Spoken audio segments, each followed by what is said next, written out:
I found out my wife was cheating, and instead of confronting her, I watched everything fall apart in silence. We've been together for almost 12 years, married for 8. I used to believe in soulmates. I used to believe in her. Now I just believe in the quiet moments before the truth rips everything apart.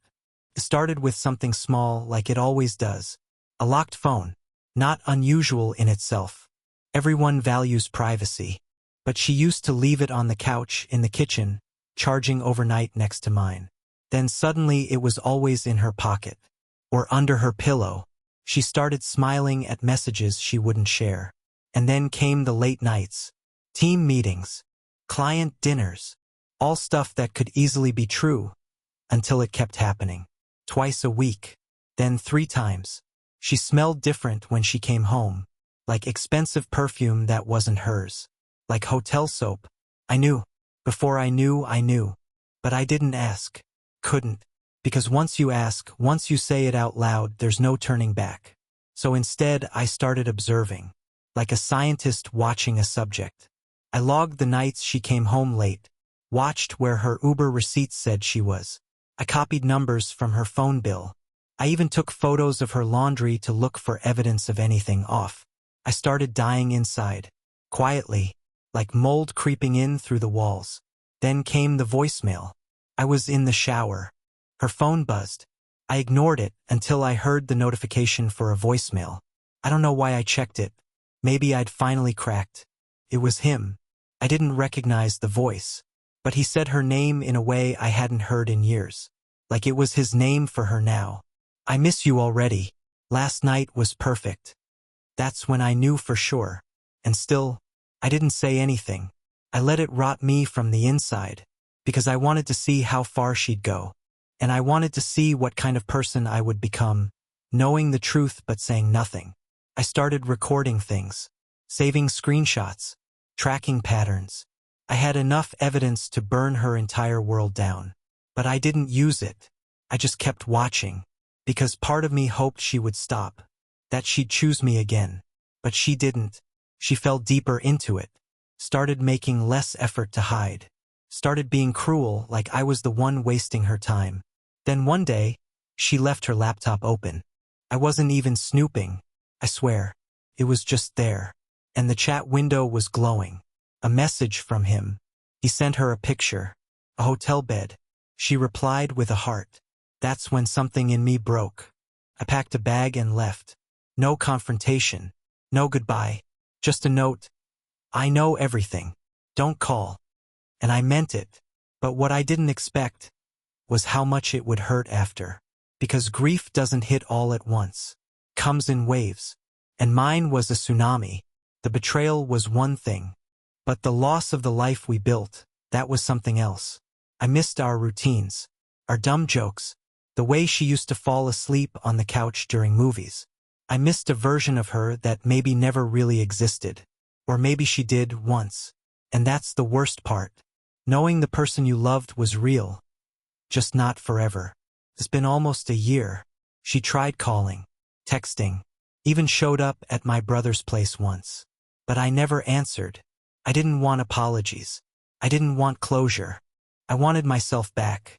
And slowly, I'm finding him. Piece by broken piece. Because healing doesn't look like a movie montage.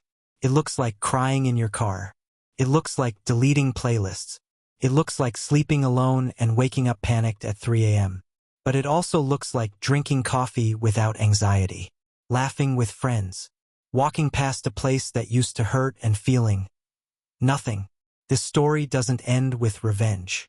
It ends with me, still standing, still healing, still here. If you're going through this, I'm sorry.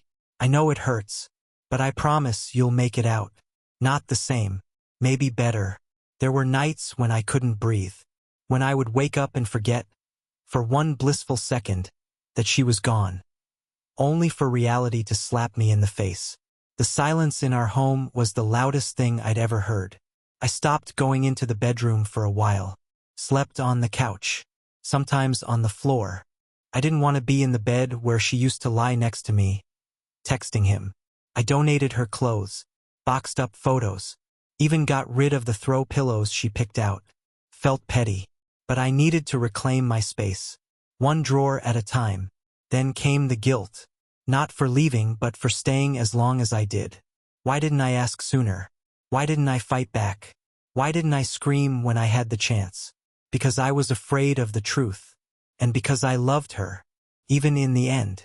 Love doesn't vanish in a single act of betrayal. It decays. Slowly. Like a tree hollowing from the inside out. Some days I still dream about her. Not the version that lied to me, but the girl I met when I was 24. The one who danced barefoot in our kitchen and fell asleep on the train because she trusted I'd wake her up in time. She's gone. And maybe she never existed the way I thought she did. But I did. And I still do.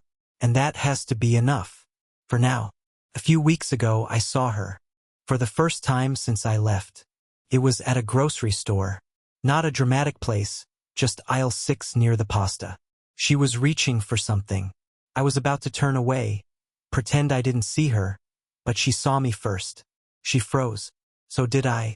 Felt like all the air left the building. She looked the same but smaller. Tired. Paler.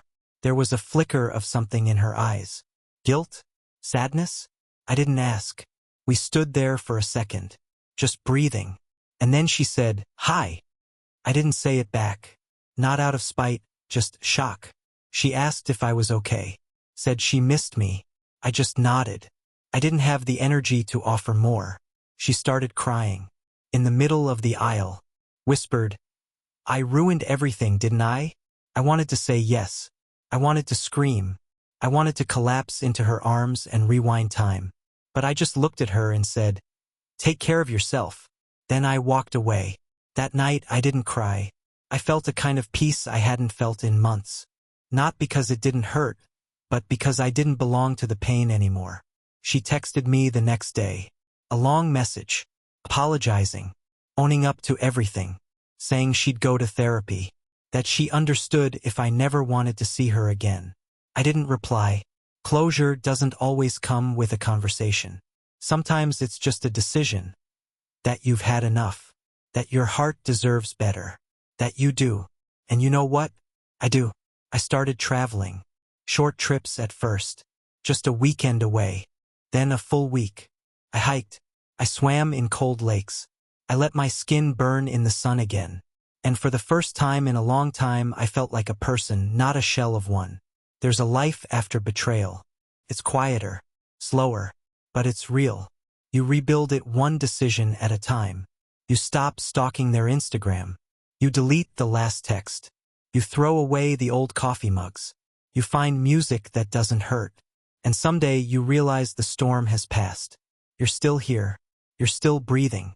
And somewhere deep inside all that brokenness, you're growing back. A few weeks after that party, Claire and I met again. No planning, just coincidence. A bookstore this time. She was in the memoir section. I was pretending to be interested in cookbooks. She smiled when she saw me. Said, "Are you following me?" I laughed genuinely for the first time in a long while. "Maybe," I said. "Or maybe we just have the same taste in good stories." We went for coffee. It wasn't a date. It wasn't not a date either. We sat by the window, talked for 2 hours. I told her about my dog growing up. She told me about how her parents divorced when she was 12 and she swore she'd never get married unless she was absolutely sure. I didn't tell her everything. Not yet. But I told her enough. And she listened. Not to reply, just to understand. That night, when I got home, I didn't spiral. I didn't cry. I didn't overthink every word I'd said. I just went to bed with the sound of her laughter still in my ears. That was new. One day, months later, I got a letter. From her. My ex-wife. It was handwritten. 3 pages. Not begging, not accusing, just honest. She talked about therapy. About how she's been unpacking her own damage. About how she knows now she was never truly ready for the kind of love I gave. She said she hoped I was okay. That I'd found peace. That if I ever wanted to talk, she'd listen. I didn't respond. Not because I was angry, but because I had nothing left to say. The conversation had ended long ago. The moment she chose someone else. Claire and I eventually became something. Not in the fairy tale way. It was slow, careful, built on boundaries and communication and long walks where we didn't need to fill the silence. She doesn't fix me. I'm not broken, but she holds space for the parts of me that still feel fragile. And I try to do the same for her. We're not perfect. We don't need to be. Looking back now, I don't wish it had never happened. That might sound strange, but pain changes you. It sharpens your edges. It teaches you to protect your peace. I lost a version of my life and found a version of myself I never would have discovered otherwise. And maybe that's the point. Not every story ends in love. Not every betrayal leads to revenge. Sometimes it just leads you back to yourself. And if you're there right now, staring into that void, wondering if you'll ever feel whole again, let me say this, you will. Not overnight, not without scars, but piece by piece you will. And one day you'll wake up next to peace instead of panic. You'll hear your name in someone else's voice, and it won't make you flinch. You'll laugh, really laugh, and realize it's been a while. And when that moment comes, I hope you let it stay. Because you earned it. You survived. And now you get to live.